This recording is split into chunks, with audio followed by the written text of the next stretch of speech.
So, this is जागृति and welcome to my channel English with जागृति।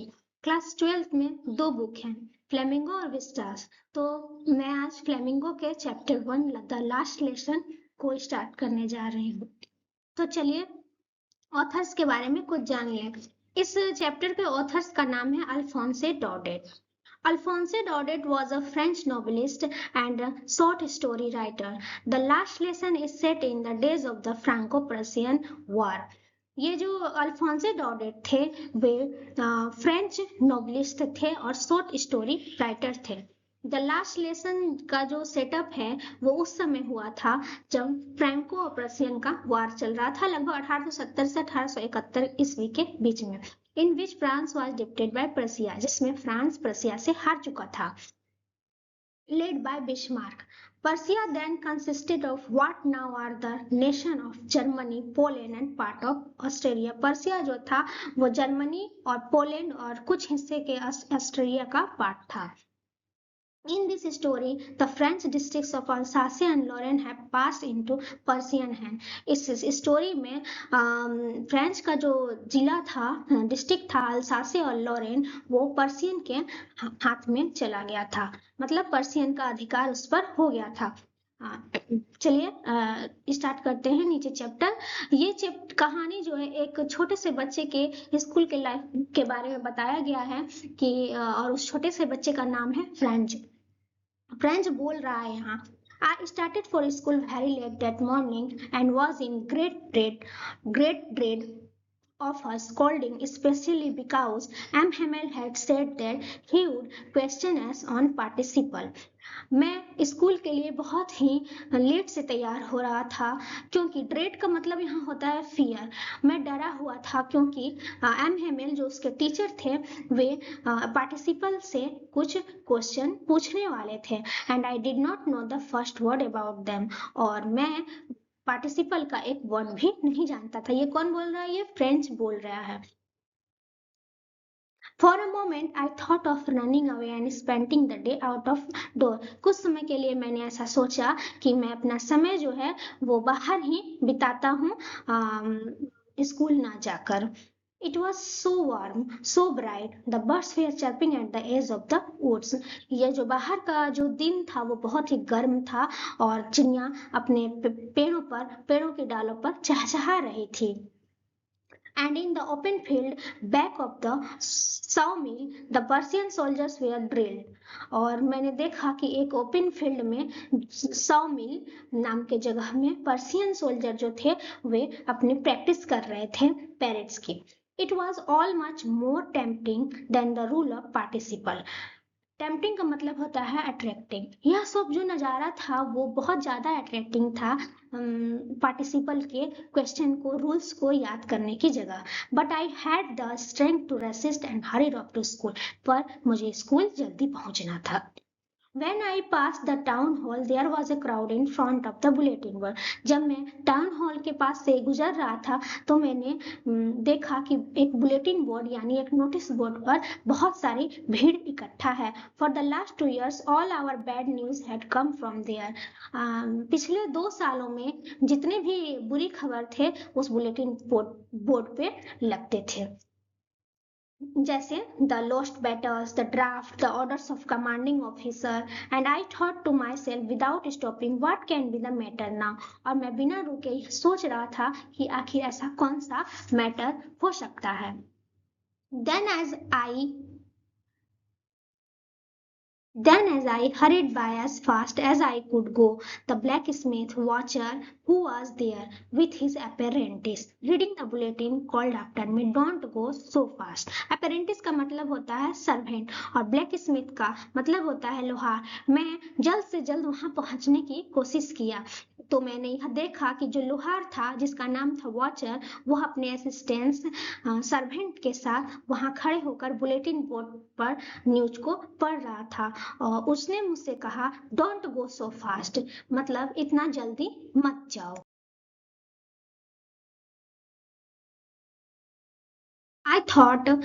I thought he was making fun of me and reached M. Hamel Settle Garden all out of breath. मैंने सोचा कि वह मेरे साथ मजाक कर रहा है और मैं जल्दी से एम हेमल के लिटिल गार्डन में पहुंच गया. Usually when school began there was a great bustle. Usually जब देखा जाए तो जब मैं स्कूल शुरू होता था, जब मैं स्कूल पहुंचता था या जब स्कूल शुरू होता था तो बहुत सारे शोर सुनने को मिलते थे which could be heard out in the street, जो कि बाहर की गलियों तक सुनाई देते थे.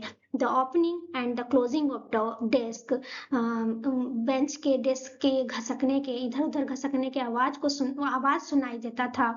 लेसन रिपीटेड इन यूनिशन, एक साथ लेसन को रिपीट करने का आवाज सुनाई देता था. Very loud with our hands over our ears to understand better. And the teachers great ruler rapping on the table, और टीचर जो अपने रूलर को रैप करते थे टेबल पर, वो भी सुनाई देता था. But now it was also still, बस इस समय सब शांत था. I had counted on the commotion to get to my desk without being seen. Commotion का मतलब होता है हलचल बस्टल. I had counted on the commotion to get my desk without being seen, but of course that day everything had to be as quiet as Sunday morning. सभी कुछ एक Sunday morning की तरह बिल्कुल शांत वातावरण लग रहा था, जैसे कि स्कूल में छुट्टियां हो. Through the window I saw my classmate. खिड़कियों से मैंने अपने क्लासमेट्स को देखा. ऑलरेडी इन देयर प्लेसेस, जो अपनी अपनी जगहों पर पहले से बैठे हुए थे. And M Hamel walking up and down with his terrible iron ruler under his arm, और एम हेमल अपने रूलर्स को अपने अंडर आर्म्स में रखे हुए इधर से उधर घूम रहे थे. I had to open the door and go in before everybody.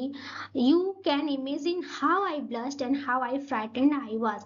I had to open the door. मैंने धीरे से दरवाजे को खोला और मैं सभी के सामने गया. You can imagine how I blushed and how frightened I was. French बोल रहा है हम लोग से कि आप इमेजिन कर सकते हैं कि उस समय मैं कितना शर्मिंदा होऊंगा या मैं कितना डरा हुआ होऊंगा. बट नथिंग हैपेंड, पर ऐसा कुछ भी नहीं हुआ.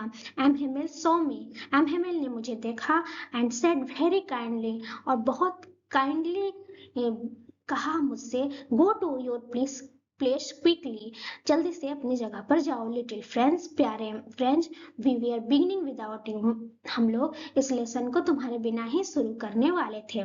आई jumped over the bench and set down at my desk, मैं बेंच के पीछे कूदा और अपनी जगह पर बैठ गया. Not till then, when I had got a little over my pride, did I see that our teacher had on his beautiful green coat, his frilled shirt and the little black silk cap all embroidered. मैंने यह देखा कि हम लोग के जो teacher थे, M Hemal जो थे, वो बहुत ही सुंदर ग्रीन कोट, फ्रिल्ड शर्ट और लिटिल ब्लैक सिल्क कैप जो वो पहनते थे. और वो जो पहनते थे वो अक्सर उन दिनों में वो ऐसा सुंदर ड्रेस पहनते थे जब कोई इंस्पेक्शन आने वाला रहता था या फिर कोई प्राइज डिस्ट्रीब्यूशन होता था.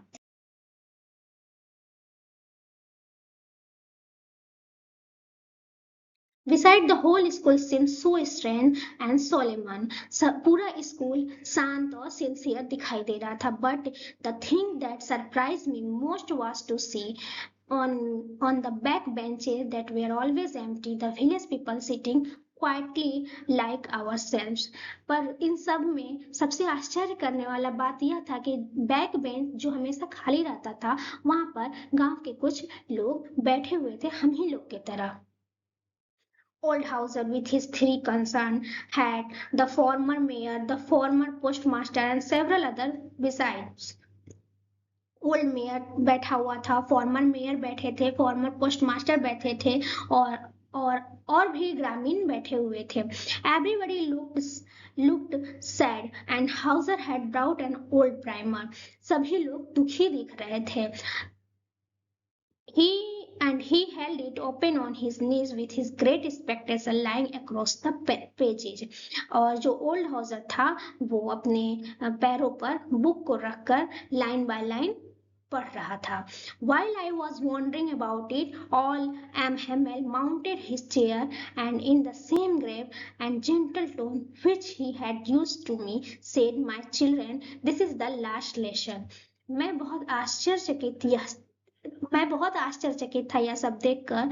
एम एम हेमेल ने चेयर को पीछे किया और वही जेंटल टोन में, जो जिस टोन में हम लोगों से वो बोलते थे, प्यारे बच्चे, आज का जो लेसन है वो लास्ट लेसन है जो मैं तुम लोग को पढ़ाने जा रहा हूँ। The order has come from Berlin to teach only German in the school of Alsace and Lorraine. Berlin से जो ऑर्डर आया हुआ है कि स्कूल ऑफ अल्सासे और लॉरेन, मतलब अल्सासे और लॉरेन के स्कूल में सिर्फ जर्मन पढ़ाया जाएगा। The new master comes tomorrow, this is your last French lesson. नए टीचर कल तुम लोग को पढ़ाने आएंगे और ये आज का लास्ट फ्रेंच लेसन है। I want you to be very attentive, और मैं इसे तुम लोग के लिए बहुत अटेंटिव बनाना चाहता हूँ। What a thunderclap these words were to me. जब मैंने यह सब सुना मैं शॉक्ड रह गया। ओह द रेचेस, ये जो रेचेस है ये पर्सियन लोगों के लिए यूज हुआ है। That was what they had put up at the town hall. My last French lesson. Why? मेरा लास्ट फ्रेंच लेसन, ये फ्रेंच बोल रहा है, मेरा लास्ट फ्रेंच लेसन क्यों? I hardly knew how to write. हम लोगों ने तो अभी यह सीखा भी नहीं कि कैसे लिखा जाए। I should never learn anymore. हम लोगों ने ना पढ़ा इसे अच्छे से। I must stop there. Then, oh, how sorry I was for not learning my lesson, for seeking birds' eggs or going sliding on the सार। मैंने टाइम वेस्ट किया है बर्ड्स के एग्स को देखने में, नदी के किनारे जाकर घूमने में। My books that had seemed such a nuisance a while ago, so heavy to carry, my grammar and my history of the science were old friends now that I couldn't give up. वो बोल रहा है कि इन सब चीजों को मैं कैसे छोड़ सकता हूँ, मैं इसे कैसे भूल सकता हूँ। एंड एम हेमेल टू, और एम हेमेल भी इसे कैसे भूल सकते हैं। The idea that he was going away, that I should never say him again. मेरे दिमाग में एक आइडिया आया। किसके दिमाग में आया? ये फ्रेंड्स के दिमाग में ये आइडिया आया कि हम लोग एम हेमेल को अब फिर कभी नहीं देख पाएंगे। Made me forget all about his ruler and how cranky he was. और हमें उनके रूलर को भूलना पड़ेगा और यह भी भूलना पड़ेगा कि वो कितने क्रैंकी थे, शॉर्ट टेम्पर थे। क्रैंकी का मतलब होता है short temper. Poor man, it was in honour of this last lesson that he had put on his fine Sunday clothes and how I understood why he old man of the village were sitting there in the back of the room. Poor man इसके लिए use हुआ है, M Hamel के लिए use हुआ है। वो पढ़ा रहे हैं कैसे, और कैसे हम लोग समझ रहे हैं, और जितने भी विलेजर्स लोग हैं वो भी उनके लास्ट लेसन को बहुत ध्यान से पढ़ रहे हैं। It was because they were sorry, क्योंकि वे लोग भी बहुत दुखी थे इस बात से, क्योंकि ये जो एम हेमेल थे वो 40 साल से अपना सर्विस दे रहे थे स्कूल में। That they had not gone to school more, villagers लोग इसलिए दुखी थे क्योंकि वो भी स्कूल नहीं जा पाए। वो भी ये सोच रहे थे काश हम लोग भी स्कूल जाते पढ़ने के लिए। It was their way to thanking our master, यह उनका तरीका था अपने मास्टर को थैंक यू बोलने का, अपने मास्टर के प्रति रिस्पेक्ट दिखाने का और अपने नेशन के प्रति भी रिस्पेक्ट दिखाने का। 40 साल का जो उनका सर्विस था उसके प्रति रिस्पेक्ट दिखाने का। It was their way to thanking our master for his 40 years of faithful service and of showing their respect of the country that was theirs no more.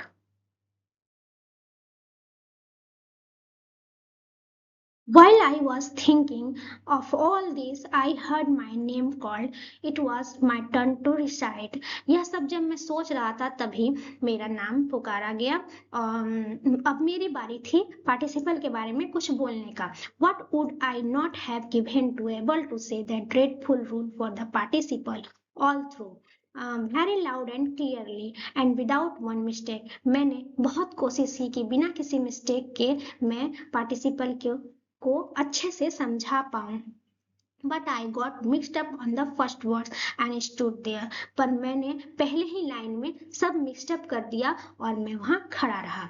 Holding on to my desk, और अपने desk के सहारे मैं वहां खड़ा रहा। On the first words sorry my heart beating and not daring to look up, मेरा जो दिल है बहुत तेजी से धड़क रहा था और मैं सर को ऊपर कर किसी को देख नहीं पा रहा था।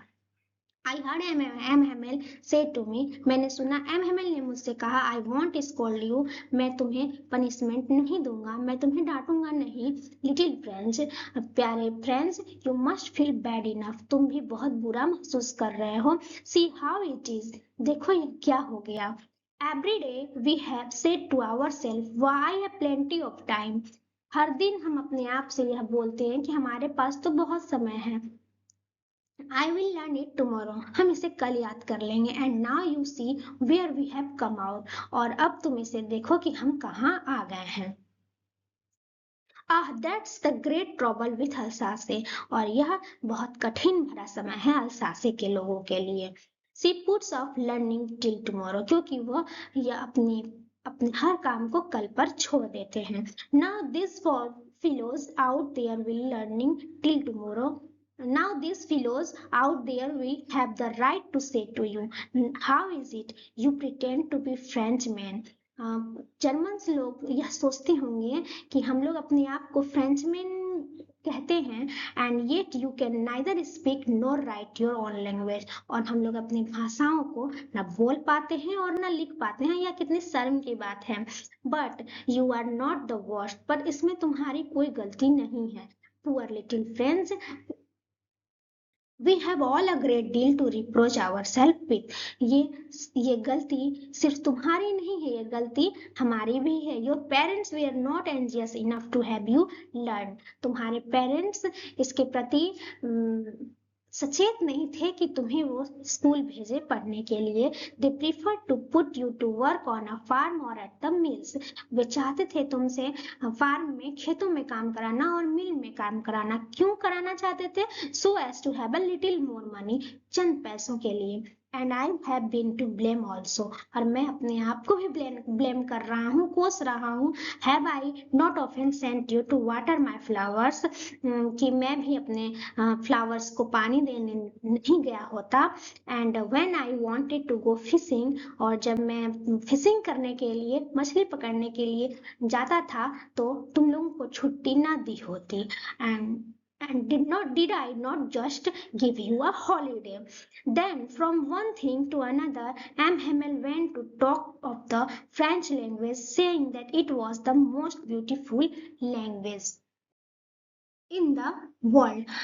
और एम हेमेल उसके बाद फ्रेंच लैंग्वेज के बारे में बताने लगे कि फ्रेंच लैंग्वेज जो बहुत ही सुंदर लैंग्वेज है पूरे वर्ल्ड में। The clearest, the most logical, बहुत ही क्लियरेस्ट और बहुत लॉजिकल लैंग्वेज है। That we must guard it among us and never forget it, और इसे हमें बचा कर रखना चाहिए और कभी भूलना नहीं चाहिए। Because when people are enslaved, as long as they hold fast to their language, it is as if they had to key to their prison।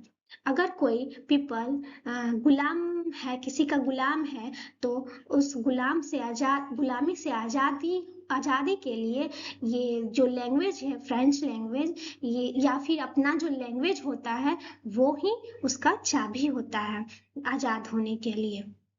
Then he opened a grammar and read us our lesson, उसके बाद उन्होंने grammar की book खोली और हमें lesson पढ़ाया। I was amazed to see how well I understood it, मैं बहुत ही आश्चर्य के सरप्राइज था कि कैसे मैं यह सब समझ पा रहा था। All he said seemed too easy, so easy. I think too that I had never listened so carefully. मैं सोच रहा था कि मुझे यह सब इजी इसलिए ही दिखाई दे रहा है, लग रहा है कि मैंने कभी भी इसे केयरफुली होकर सावधानी पूर्वक पढ़ने की कोशिश ही नहीं की। And that he had never explained everything with so much patience, और उन्होंने इसे पेशेंस के साथ समझाने की भी कोशिश नहीं की। उन्होंने मतलब एम हेमिल ने। It seems almost as if the poor man wanted to give us all he knew before going away. M Hamel चाहते थे कि जाने से पहले वो सब कुछ हमें पढ़ा दें and to put it all into our heads at one stroke, और हमारे दिमाग में एक ही स्ट्रोक में सारा कुछ डाल दें। After the grammar we had a lesson in writing, grammar के बाद हम लोगों ने लिखना शुरू किया। That day M Hamel had new copies for us, उस दिन एम हेमिल के पास नई कॉपियां थी, written in a beautiful round hand France, उसके ऊपर ब्यूटीफुल हैंड में फ्रांस लिखा हुआ था। फ्रांस अल्सासे ऐसा कुछ लिखा हुआ था। They look like little flags, वह देखने में एक छोटे से झंडे की तरह दिखाई दे रहा था। Floating everywhere in the school room, जो स्कूल के रूम में चारों बगल फ्लोटिंग करते हुए लग रहा था। Hung from the rod at the top of our desk, और हमारे डेस्क के रोड से लटका हुआ लग रहा था। You ought to have seen how everyone set to work and how quiet it was, सभी लोग कितने शांत थे, यह नजारा आप अगर हम लोग वहां रहते तो देखते। The only sound was the scratching of the pens over the paper, सिर्फ एक ही साउंड सुनाई दे रहा था, कलम की आवाज जो कॉपी पर लिखी जा रही थी। Once some beetles flew in, कुछ कीट रूम में आ गए, but nobody paid any attention, पर किसी ने उन पर ध्यान नहीं दिया। Not even the little ones, ना ही बच्चों ने ध्यान दिया। Who worked right on tracing their fish hooks, जो अपने फिशिंग हुक्स के साथ काम कर रहे थे। As if that was French too. On the roof of pigeons could very low, pigeon छत पे बहुत ही धीमी आवाज में गा रही थी। And I thought to myself, will they make them sing in German even the pigeons, क्या वो लोग पिजन को भी जर्मन जबरदस्ती सिखा सकते हैं। Whenever I looked up from my writing, I saw M. Hamel sitting motionless. जब मैं लिख रहा था अपने कॉपी पर तो मैंने एम हेमल की तरफ देखा कि वो मोशनलेस होकर चेयर पर बैठे हुए थे and gazing first at one thing, और एक ही चीज को देखे जा रहे थे। That at another as if he wanted to fix in his mind, दूसरी ओर वह यह अपने माइंड में फिक्स करना चाह रहे थे कि everything looked in that little school room, जो जो उस लिटिल रूम में दिखाई दे रहा था। Fancy for 40 years he had been there in the same place, उन्होंने 40 साल एक ही जगह पर जो काम किया, उन्होंने जो जो उस रूम में जो जो उनसे यादें जुड़ी थी वो याद को सजो कर ले जाना चाहते थे अपने साथ। With his garden outside the window and his class in front of him, garden में विंडो से जो गार्डन दिख रहा था वो बहुत गौर से देख रहे थे। Just like that only the desk and benches had been worn smooth, the walnut trees in the garden were taller, वो देख रहे थे कि वॉलनट का जो ट्री था वो गार्डन में लंबा हो चुका है। And the hope vine that he had planted himself twined about the window to the roof, और जो होप वाइन उन्होंने लगाया था अपने हाथों से वो भी विंडो पर चढ़ चुका है। How it must have broken his heart to leave it all, यह कितना दिल तोड़ने वाली बात है कि यह सब छोड़कर उन्हें जाना होगा। Poor man to hear his sister moving about in the room above. Poor man की जो सिस्टर थी, एम हेमल की जो सिस्टर थी, ऊपर रूम में इधर से उधर मूविंग कर रही थी, वो आवाज सुनाई दे रहा था, मानो जैसे packing their trunks, see packing their trunks, वो अपने ट्रंक्स को पैक कर रही थी। For they must leave the country next day, क्योंकि उन लोगों को नेक्स्ट डे कंट्री को छोड़कर जाना था। But he had the courage to hear every lesson to the very last, but he had the courage to hear every lesson to Harry last after the writing. We had a lesson in history, and then the babies chanted their ba, baby, boo, boo. Lesson to the very first after the writing he had a lesson in history, लिखने के बाद हम लोगों ने history का lesson पढ़ना शुरू किया। एंड बच्चों की आवाज आ रही थी, साउंड जो वो लोग कर रहे थे बा बेबी बोबू का, down there at the back of the room, पीछे बेंच पर बैठे हुए। Old Hauser had put on his spectacles, old Hauser ने अपने चश्मे को उठाया and holding his primer in both hands, दोनों हाथों से spell the letter with them, हाथों लेटर पर हाथ रखकर पढ़ना स्पेल्ड करना स्टार्ट किया। You could see that he too was crying. वह भी यह देखा जा सकता था कि वह भी रो रहा है. His voice trembled with emotion. उसकी आवाजें कांप रही थी. And it was so funny. और यह बहुत फनी लग रहा था. To hear him that he all wanted to laugh and cry. मतलब जैसे कि लोग हंसना भी चाह रहे हो और रोना भी चाह रहे हो. How well I remember it, that last lesson. कैसे हम लोग यह लास्ट लेसन को हमेशा याद रखेंगे. All at once, all at once the church cook struck 12. Then the Angelus at the same moment. Church के क्लॉक में 12 बज चुका था. Then the Angelus. At the same moment, the trumpets of the Persians returning from drill sounded under our windows.